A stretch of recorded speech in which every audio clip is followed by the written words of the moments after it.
boss me demande maintenant de courir et d'entrer dans un trou, je vous assure que je le ferai sans hésiter. Bruno Bidjan. Bonjour les enfants, c'est papa. Je vous ai dit que cette journée va courir à un point où chaque 2 heures on a un podcast. C'est important les enfants. Bruno Bidjan, à Piccolo, je t'avais prévenu.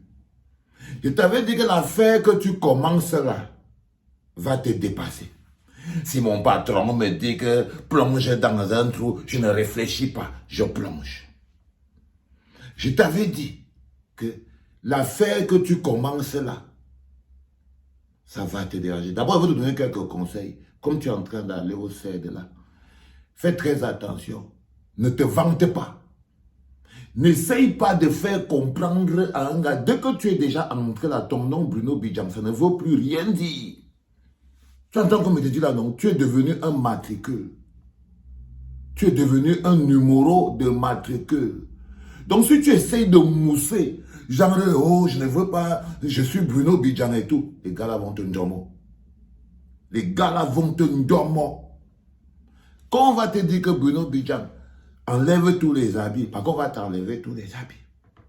Première chose, on va t'enlever tous les habits pour que tu sois déshabillé. Parce que le premier principe qui sera là-bas au CED, c'est qu'il faut d'abord qu'on te réduise à ta plus simple valeur. Donc on humilie d'abord l'être humain que tu es. Donc la première chose qu'on va faire, on va te dire que déshabillez-vous. Ils vont tous voir ton coco. Ils vont tous te regarder. Donc si on te dit déshabille-toi, ne dérange pas. Déshabille-toi. Dis seulement que papa m'avait prévenu, tu te déshabilles. Si on te dit accroupis-toi, tu tousses. Ne dérange pas les gens. Réfléchis seulement, tu dis que moi-même j'étais parti chercher l'histoire ici.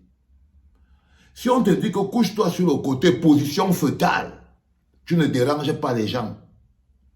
Dis-toi que les RAF 4, les chaussures pointinini, les complets vestes collants, tout ça, il fallait bien que tu payes le prix un jour.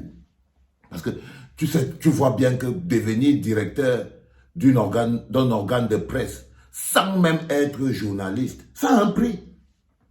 Ça a un prix. Ça s'appelle le prix du raccourci.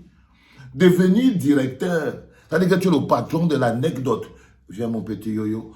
Tu es le patron de l'anecdote. Tu es le patron des journalistes. Alors que tu fais encore les 32 fautes sur une feuille. Mais tu es déjà le patron des journalistes. Les gens vont se demander, mais non, c'est le prix de la loyauté. Les gens t'ont fait croire que le prix de la loyauté, c'était la richesse. Non, la loyauté marche avec le compromis. Tu te compromets, tu perds tes convictions parce que tu veux montrer que tu es loyal. Et il faut savoir à qui être loyal. Il faut savoir à qui être loyal.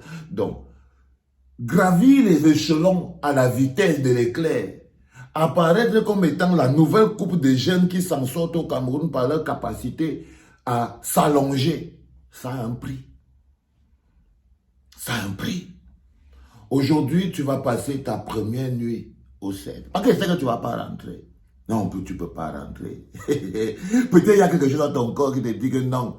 Peut-être à un moment, non, on ne va pas te laisser rentrer, Bruno Bidjan. Comme tu es parti là, ça me rappelle comment on nous avait pris. On croyait nous tous à un moment qu'on allait rentrer à la maison. On croyait qu'on allait rentrer à la maison, Bruno Bidjan. Mais on n'est pas rentré. On n'est pas rentré. On était parti au GSO. On est passé après, les gars ont commencé à nous masser les pieds. Donc, ils vont t'interroger. Ils vont t'interroger. Ils vont te poser les questions. Qu'au moment où Martinez Zogo était au sous-sol de l'immeuble Camp, toi tu étais où? C'est là que tu vas savoir ta loyauté là-bas. On va te poser cette question.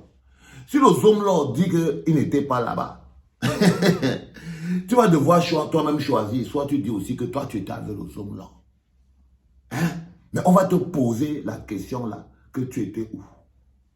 Les gens que tu as appelés partout ici en Europe pour leur donner l'argent, parce que tu as appelé un petit groupe de Kamala pour leur donner l'argent, pour qu'ils parlent pour défendre Amour Belling, on va te demander que ton rôle, c'était quoi? De dénaturer l'information, de troubler l'opinion.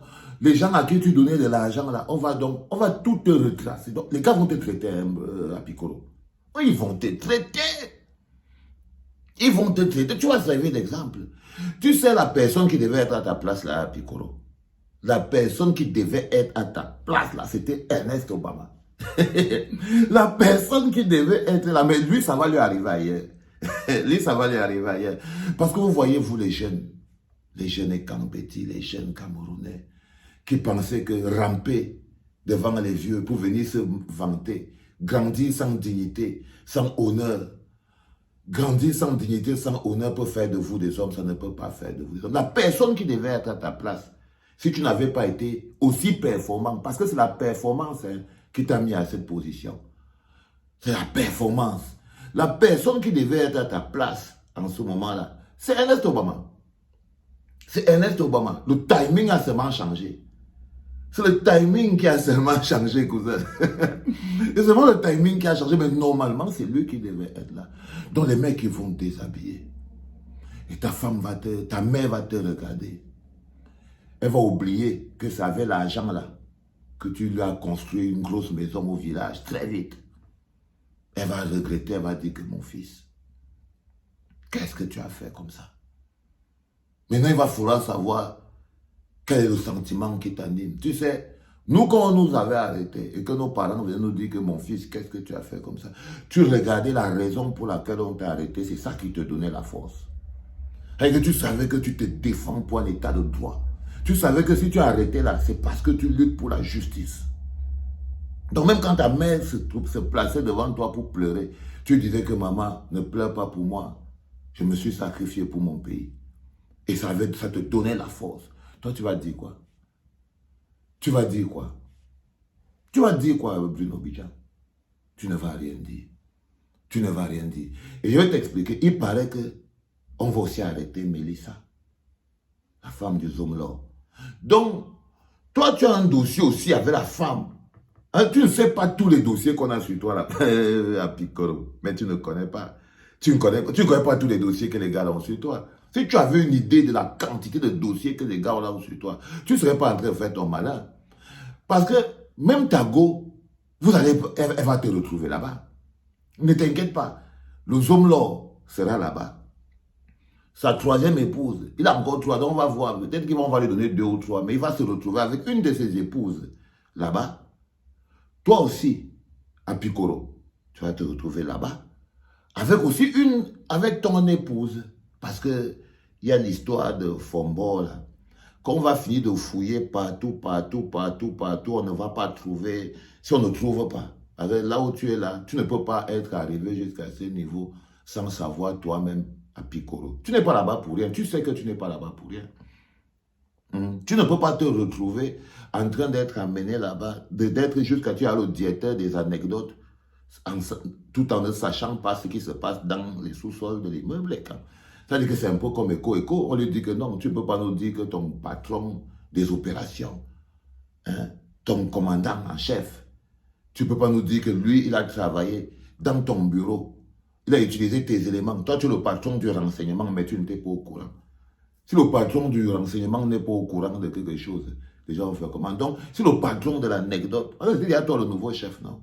Si le patron de l'anecdote n'est pas au courant, c'est pas normal.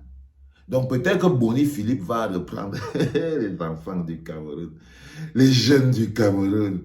Peut-être que c'est Boni Philippe qui va reprendre ta place dans les anecdotes, en haut là-bas et tout. Mais tu sais d'exemple à la jeunesse camerounaise. Ces jeunes aujourd'hui qui vous font croire qu'il y a une place pour la jeunesse dans ce système. Ces jeunes qu'on utilise pour insulter la souffrance des autres jeunes. Pour insulter le sacrifice et la sueur de tous les jeunes qui luttent tous les jours. Et qui payent le prix fort. Qui se retrouvent enfermés. Pour que des jeunes comme toi jouissent dans la rue. Juste des pouvoirs et des privilèges. Le pouvoir et le privilège, ça a une limite. Tu entends, non, mon cher ami à Piccolo, je t'avais prévenu. Mais tu n'as pas voulu m'entendre. Je t'ai dit que ça ne sert à rien d'être le paravent de quelqu'un. Qu'est-ce que tu nous as répondu? Que la jalousie veut nous tuer. Que la jalousie veut nous tuer. C'est que c'est un peu comme si un Atangana tue un Onambélé.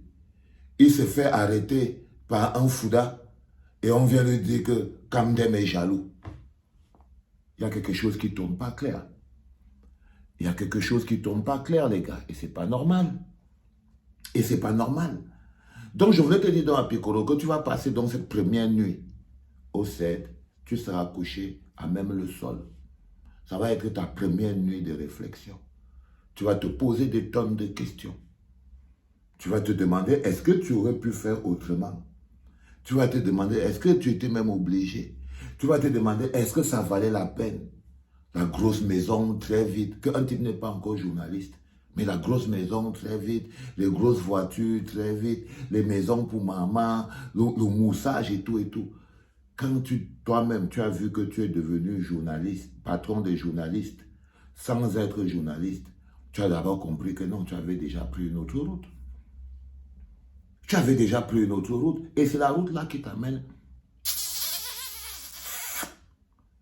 directement là où tu es en ce moment. Je voulais m'attarder, les enfants, pour ce premier, encore peut-être podcast in the middle, parce qu'il y aura beaucoup aujourd'hui. Aujourd'hui, c'est la journée des breaking news sur mon premier candidat, le candidat à Piccolo. Les enfants, sentez l'aide de la justice dans le cœur et l'esprit du peuple. Je vous ai dit, cette victoire, on en a besoin. On a besoin de cette victoire. Les enfants, c'était papa.